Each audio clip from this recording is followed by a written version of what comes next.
Yeah, my name's Chris Lowe. I've been a developer, software developer, mostly in the .NET space, but more recently Java, for about 22 years.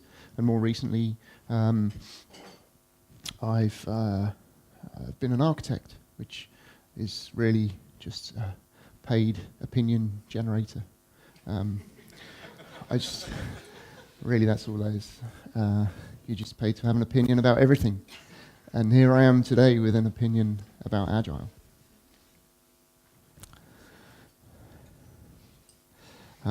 So I've worked in London and Dublin for a number of companies. My own startup, other people's companies, and apart from when I worked for my own startup, I've seen something familiar everywhere we go, and that's what I'm going to talk to you about today.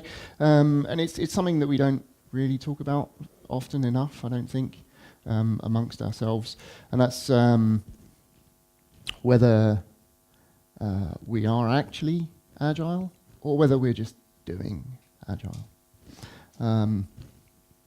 When companies do all of the Agile things, but they never really get that level of agility that they were looking for. So before we get started, I'm not going to make you all stand up like Susie did, but just a quick show of hands. How many people here work with teams who deliver value in iterations? Okay, that's good. Most people then. No, keep your hands up. Come on, keep your hands up. All those people, keep your hands up.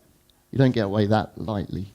So keep your hands up if the teams that you work with include not just developers and QAs, but also maybe someone from marketing, maybe someone from UX, someone from product in your teams. Okay, a lot of hands going down now. Product owner, yeah. It's got product in their title. So, and then keep your hands up if you've ever met one of your customers. Okay. Maybe a quarter of the people at the most. Okay, that's good. That's more than I expected, actually. You can put your hand down now. Yeah, thanks very much. Sorry. So, apart from when I was working with a few other developers and we were running our own startup, I don't think I've ever worked for somebody else's company where I've met one of the customers. And I think that's kind of indication that maybe a lot of companies aren't really understanding what it means to be agile.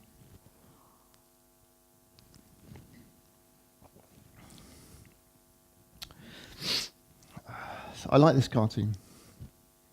So we've got pointy hair boss, I think his name is, coming to Dilbert, and he's saying that the CEO blamed sales for some low revenue, and sales then blamed marketing, and marketing blamed engineering. And then he's coming to Dilbert, obviously, to pass that on. It's funny because it's true. I work for a company where this happens. I have worked in the past for companies where this happens. I'm sure I'll work in the future with similar companies. Sometimes it's explicit. Sometimes pointy-haired boss comes to you and says, "We're not delivering, and it's your fault," which is always a great conversation to have. Sometimes it's more implicit. Sometimes you get a feeling that everybody's looking at you and everybody's pointing at you and nobody wants to stand next to you at the water cooler. It's sometimes, but it's very often there. The blame culture when something goes wrong, and typically it is revenue, you know, people, I suspect, I don't know, I've never done a survey, but I suspect it's when people are missing their bonuses. Right? People are worried that it's gonna impact their pocket, their bonus at the end of the quarter or the end of the year. They start to say, why is this happening? Why am I going to miss my bonus? I don't want to. Who can I blame? It's probably not me. Almost certainly not my fault. It's got to be somebody else's fault. I don't know why people like to blame technology.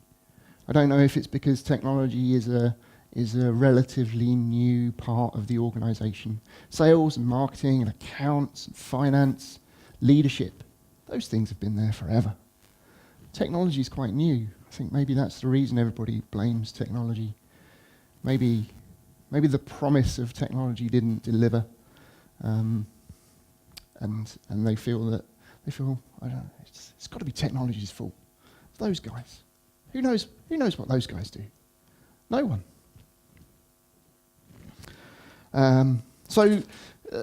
Like all businesses, these companies, they have their problems, and like many businesses, they like to blame technology for as many of those problems as possible.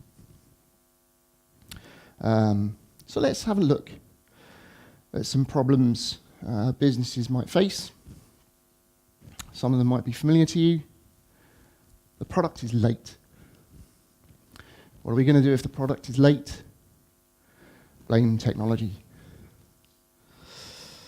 The next problem, the product has quality issues. Our user experience isn't what it should be. We have too much downtime. What are we going to do? Anyone? Blame technology. And then finally, the printer's on fire. Anyone? Blame technology. You're getting the hang of how that works. There'll be a test at the end. So an agile consultant could come into a company with problems like this, and for at least two of those problems, I'm not going to tell you which two, but for at least two, an agile consultant might say, oh, a framework like Scrum could fix this for you. So Scrum promises to deliver value early, so the product won't be late to market anymore. And Scrum says that quality is not negotiable. It's built in. Everything else is negotiable. So there's no more quality issues. So then, at that point, the leadership, they look at their problems and they say, well, we could fix some of these problems if we bring about an agile transformation. We're going to transform technology. We're going to make them use Scrum or Kanban. We're not going to tell them necessarily what framework to use. That's up to them. But we're going to bring about this transformation that's going to fix all our problems. Is that familiar to anyone? Has anyone been in that position? A few nodding heads there, a few smiles. I've seen it. I've seen it lots of times, more times than I'd like. So like many other teams, we adopted an Agile Framework. And depending on how the work arrives, if it's predictable and we can plan around it, then we might use a framework like Scrum. Otherwise, we might use something like Kanban. But generally, for the teams that I work with, that framework was Scrum.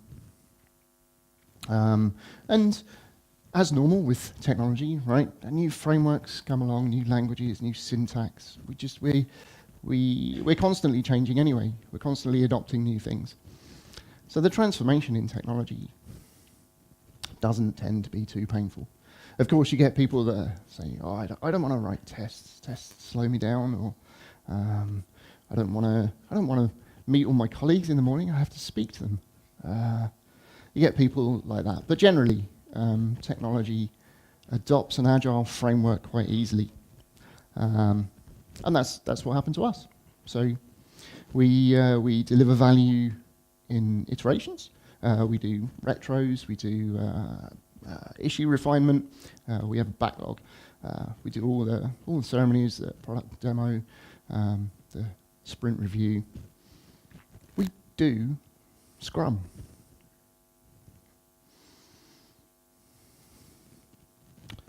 So does that make us agile? No. And how do I know this? Because as an architect, I'm an enabler for the team. I see myself, just like a Scrum Master might, I see myself as a servant leader. I'm just a servant leader in technology and design decisions rather than methodology. But it's no different. So I find myself on the boundary between the team on one side and the business on the other. And it's two very different worlds. And luckily for me, I get to see into both of them. Remember we said that the business was going to tell technology to adopt a new framework because that was going to fix all of their problems. Well, guess what? The business didn't have any problems, so they didn't need to change. The business just acts the way it always did. They need to sign off on a project before work can start. Product needs to approve the solution, UX needs to approve the design, security, finance, everyone needs to approve the project. So every year I have to work with the delivery managers to produce something called a business case. For those of you who haven't come across a business case yet, consider yourselves lucky. It's a document that sets out all the different aspects of the project, from the data flow through to the costs, the finance, the projections of revenue, and it allows everybody to get a look at the work before work starts.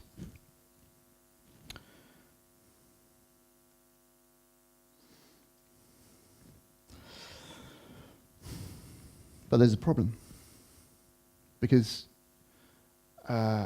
we just said that in the business case, scope is kind of fixed, and cost is kind of fixed, and design is kind of fixed, and that's difficult when you're trying to run an agile team, because that means that the only thing that's left that's negotiable is quality. Now I know what you're thinking. It's a disaster. And you're right. It's a dumpster fire. But I can't tell the agile teams that on this side. I've got the business over here, got the agile teams over here. The agile teams, they want to use Scrum. They want to live in a world where they think that requirements are emergent, where they think that quality is fixed and we can negotiate scope. What they don't know is that scope was already fixed in the business case. And myself, the software delivery managers, we're in a tricky position in the middle, where we're trying to reconcile these two things. And that's how I know that we're not agile.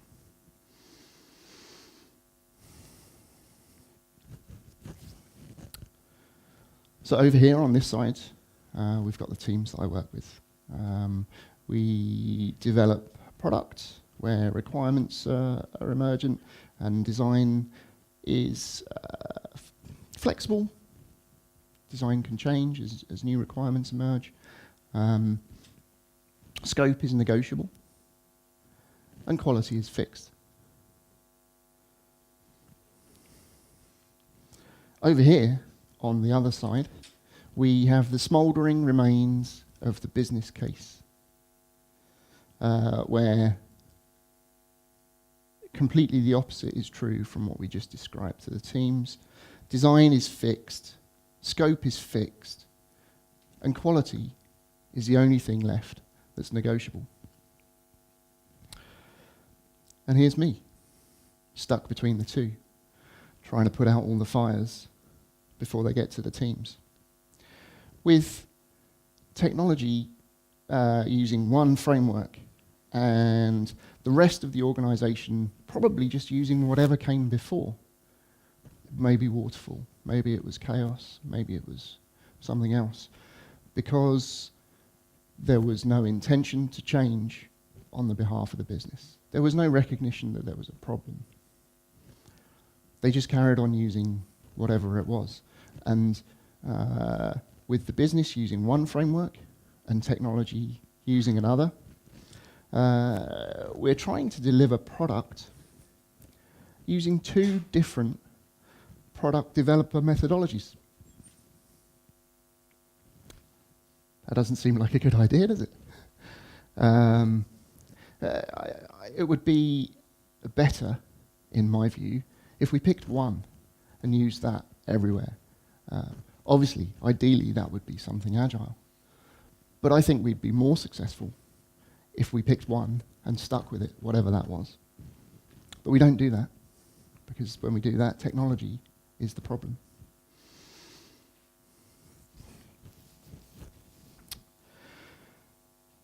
So we said right back at the start that the problem here is companies who do all the agile things but never really get the agility that they're looking for.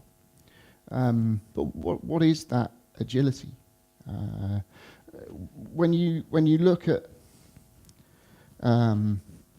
business and business agility, really it's to do with reacting to changes in the customer market, delivering the things that the customer needs.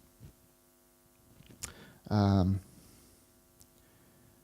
business agility is a bit of a unicorn. And everybody knows that a unicorn is famously untamable. You can't catch it. It's magic. A bit like business agility. So what this really looks like in practice is a company who is so close to their customer that they innately understand their customers' problems. They innovate solutions to solve those problems. And they know intuitively when the customer's requirements have changed because they're sat right next to the customer. They have that strong relationship with their customer. They don't sit there thinking, oh, I wonder if the customer would like this. I think my experience in this industry tells me that the customers need this feature. They don't do that. They don't do gut feel. They just ask, what do you think about this? I don't know. Let me try it.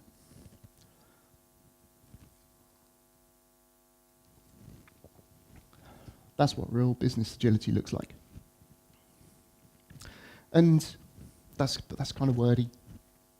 It's hard to kind of summarize that, but I think the phrase customer alignment kind of comes close. That's the one that I feel best encapsulates that whole feeling of being one with the customer, being there, knowing their problems, innovating solutions with the customer, not just for the customer. I think that's very important.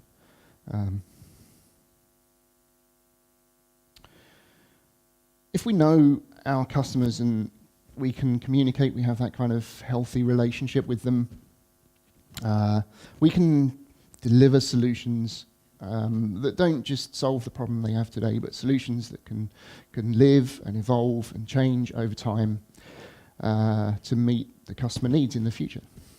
That's really the unicorn. That's the business agility.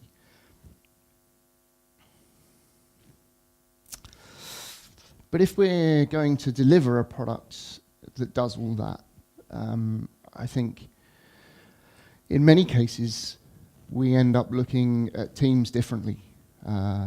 we end up forming teams, cross-functional teams that can design, develop, deliver, market, and maintain products throughout their lifetime. Cross-functional teams with ownership in every department. So instead of building teams based on similar skills, based on competency, horizontal slices through the organization, teams that just group together because they do the same thing. What we need to do is build teams that group together because they provide the same product. So teams that, led by their customer, can do anything. Vertical slices through the organization rather than horizontal ones. It's quite a quick thing, it's quite a small thing to say. Just build vertical slices through the organization. Bit of everything, right? Just works. The journey, as Susie said in the keynote, the journey is difficult. It's not easy. But if we can get there, if we can build teams that have that strong relationship with their customer, does that just mean that we're done? We go through that pain and that's just it. Everything's magic, just like the unicorn. Well, then at this point, that's when the focus really does come on to technology. Because now the software that we develop, the software that we release that supports our product, the code that we write to deliver that software, that has to change along with the customer requirements. And we've just said that we're going to invite change because we're going to have such a strong relationship with the customer. Change is going to happen all the time. Well, then we probably can't deliver software in the way that we've delivered it before. And that's when we, as deliverers of technology and deliverers of product, need to look at ourselves, because change comes faster and we need to be ready for that.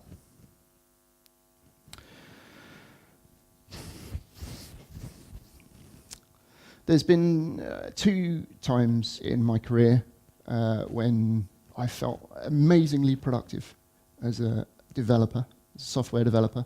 The first was just because I was working in an agile team. They just really got it. They just really understood what it meant, and they were great leaders as well in that team. So every day I went home feeling good, feeling like I'd learned something, feeling like I'd achieved something.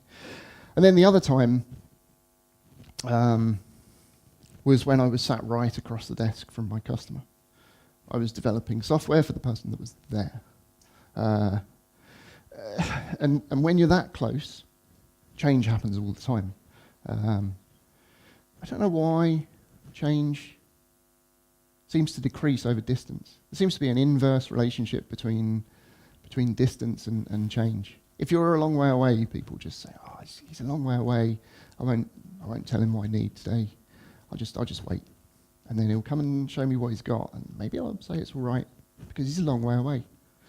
But when the barrier somehow is broken down when you're that close. So requirements emerge, and they come thick and fast when you've got that kind of relationship. And that leads to lots of change, both at the product and the software level, which is a problem. I don't really believe in bit rot. I don't really think that when you leave software alone, it's running on a server. That somehow something changes by itself and the code starts to fail for some reason. I don't see it. The thing I think that is the only way that we introduce instability into our systems is with change. Change introduces downtime. if we certainly in the organisation that I work for at the moment, we have to bring a service down before we can deploy it. And that deployment, depending on how much has changed, that deployment may be an hour, 2 hours. The site might be down for.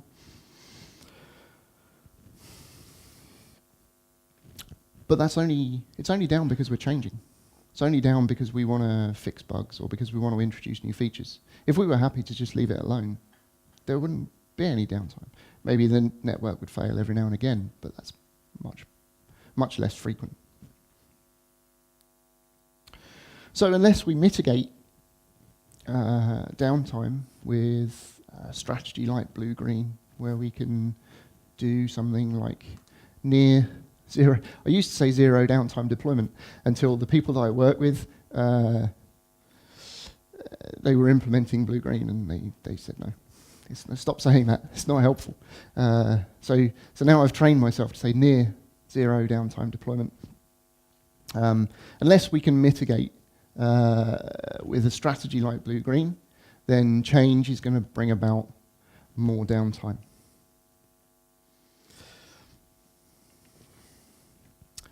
Change probably includes the release of new software. And new software is a chance to introduce new bugs. Who doesn't like introducing bugs?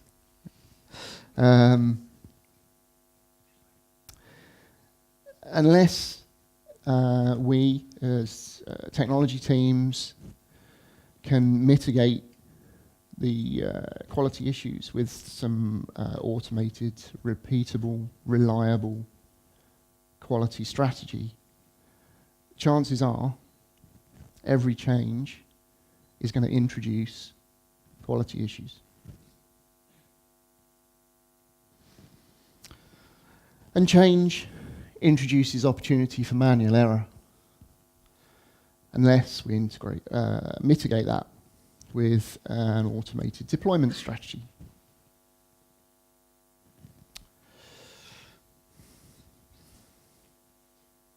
So,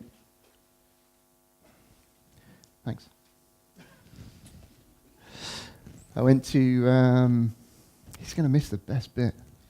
I went to Germany once to Berlin to visit a company that the company I was working for at the time had recently acquired.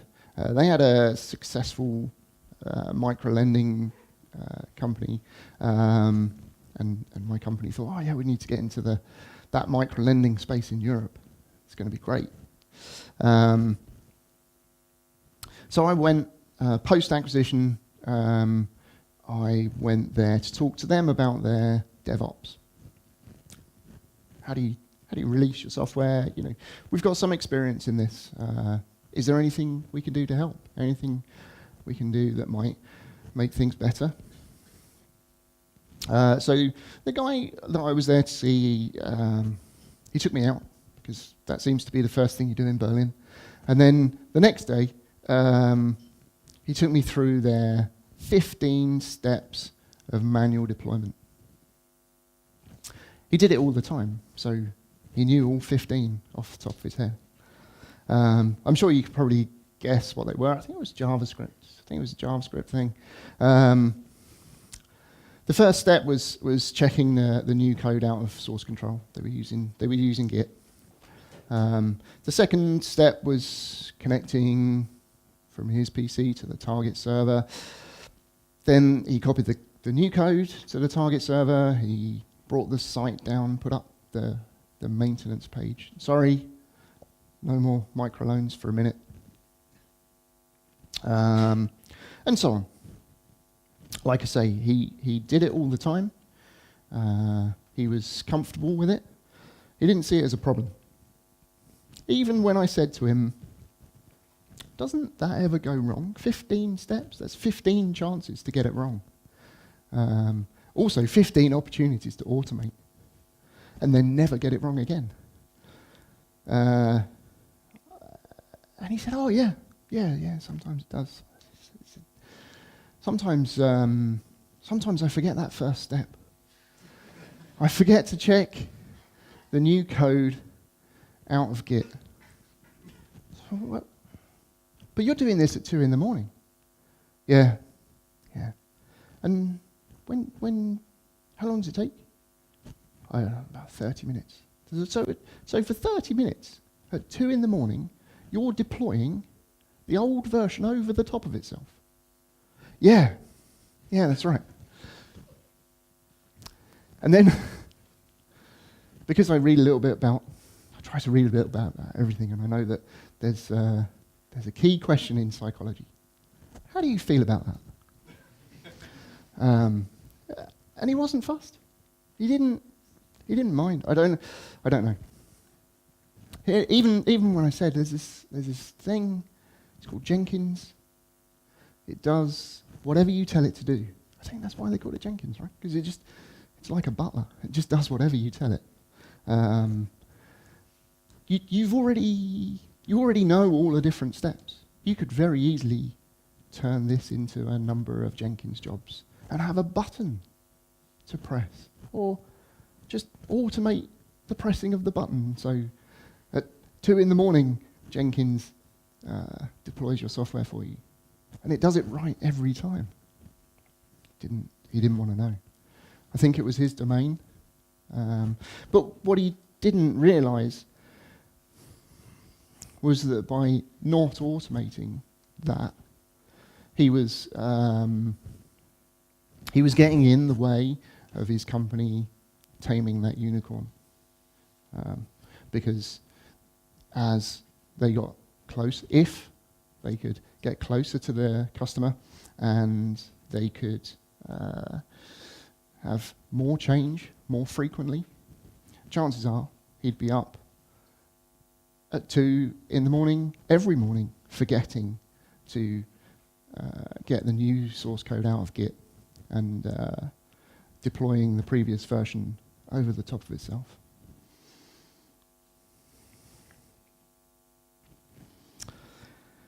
If we don't mitigate for these risks that come along with making changes, we're risking failure more often because we're going to be changing more often. Those of you with a DevOps background, hands up if anyone here kind of calls themselves DevOps. One person at the back. Oh, 2. You'll recognize that these kind of things, automated quality strategy, automated deployment, they're very DevOps-y kind of things.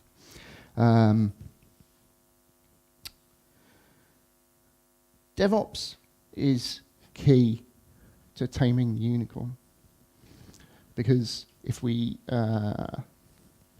can't build a culture of DevOps, then we're not going to get we're not going to be as effective as we want to be, even when we build a strong relationship with the customer.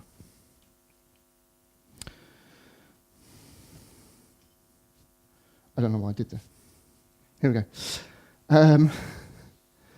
So, as well as our ability to change our software, change our product with confidence, the other thing that we need to deliver is a code base that can be extended, maintained, and improved with confidence throughout that extended lifetime, right? How old is the oldest software product that you guys can think of? 50 years? Sorry? 30. That's pretty good. That's pretty good. Applications like Word and Excel were some of the first kind of widely adopted business software, along with Lotus Notes. That's now IBM Notes, basically still the same thing, just changed the name. IBM Notes was released 29 years ago. Microsoft Word was first released in 1983. This picture right there. It's 35 years old. That's a long time for a product.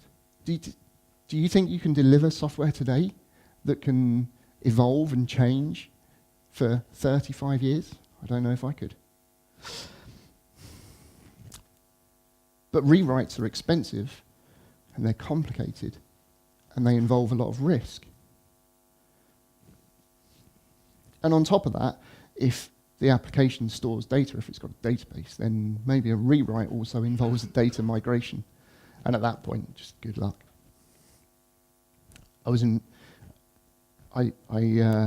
involved in a decision to rewrite a platform once. The platform was great, and it went live in some different markets. But when we came to look at the UK market, it took 4 years to migrate the data, to migrate every one of the customers from the original product that had built the business onto the new product.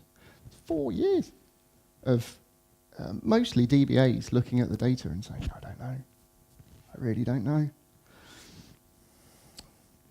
Rewrites, especially data migrations, are expensive. And the more we can do to put that off, hopefully forever, the better. Has anybody read this book? Clean Code by Robert Martin? Somebody at the back. The code craftsmanship movement is described by Robert Martin in the Clean Code book as for any developers when they come to me and say, what can I do to get to the next level? What can I do to get a promotion? This book, every time. As a software developer, as a software engineer, this book changes the way that you look at software. It's very important. Yeah. Read the book. Robert Martin's great. He's a sci-fi fan. Does some great videos. I would recommend anyone writing code, anyone working with anyone writing code, to read this book.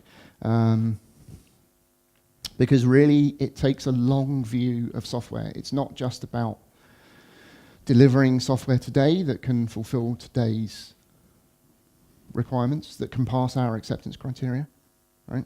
It's about delivering code that does that and a whole lot more, and is well structured, and is readable, and is maintainable. It's the craftsman's view of code, right? I don't think a craftsman built this table. Might be from somewhere like IKEA.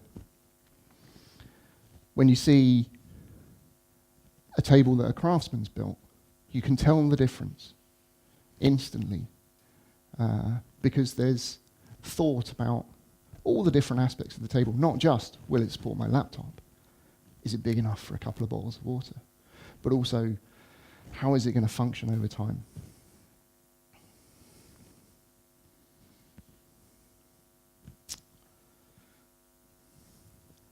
There are a number of other things, but this is the biggest factor, I believe, in creating software product that can last and evolve and change as our customers' problems evolve and change, and as our products evolve and change to fix those problems. So by building a combination of DevOps and code craftsmanship into our technology culture, we can deliver products that can support an ever-evolving, long-lived product that fulfills our customers' needs for a long time. I didn't do those.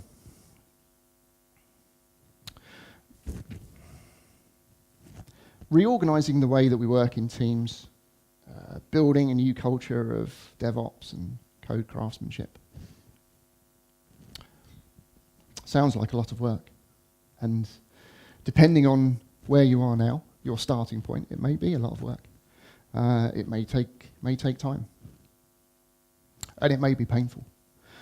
But the good news is, from a technology point of view, we don't have to wait for the organization to restructure itself around the customer. The technology things that we've spoken about this morning, we can start to do right now. And if we do, maybe, I'm not going to make you any promises, but maybe the business will stop blaming technology for everything that goes wrong. And maybe that will make them take a look at themselves for somewhere to make improvements. Maybe if we do this, and we get ourselves and our code to perform to the very highest standards, it will be the catalyst that brings about stronger customer alignment. And then maybe we can stop doing Agile and start being Agile. Thank you, guys.